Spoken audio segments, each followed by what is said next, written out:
the Whimsy Soul channel. Today I'm going to be showing you what Umpqua Hot Springs is all about, how to get there. If you can't tell, the road to get there is very bumpy, and some general tips along with how to find them. Oh, potholes. If you are new here, my name is Kara. This is my husband, Robin. Whimsy Soul is a lifestyle blog and we live in San Francisco, but we rented this baller camper van. Today we are visiting Umpqua Hot Springs, which is about 45 to 60 minutes south of Crater Lake National Park. I have seen this hot springs on Instagram all year round and it's been on my bucket list, so today we're finally going. Woohoo! Let's show you how to go and find these hot springs. So this is the Umpqua Hot Springs parking area. If you don't have a pass, you're going to have to walk over to this area, grab an envelope, fill it out, and put $5 in it. Make sure to bring a pen. Pretty close to the Umpqua Hot Springs trailhead is this bridge. When you get across the bridge, take the right. The trail up to the hot springs isn't long, it's just steep, and you probably are going to want some hiking boots. Robin, I'm really out of breath.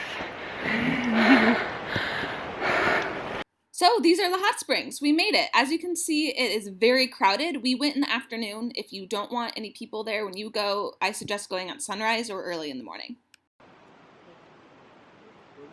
There are 8 different pools. Some get hotter than others, so you don't have to worry about temperature control. The hot springs overlook this gorgeous view of the Umpqua River. It's just amazing. It sits high on this cliff, and it's absolutely gorgeous to overlook all of these pretty trees, especially in the morning when there's a lot of fog.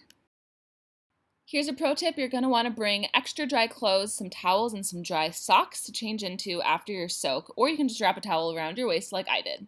Okay, so we're heading out of the hot springs. I have a towel skirt on. Very packed, right? Yes. We are thinking we might come back in the morning, hopefully when it's less packed. But yeah, just be prepared for crowds.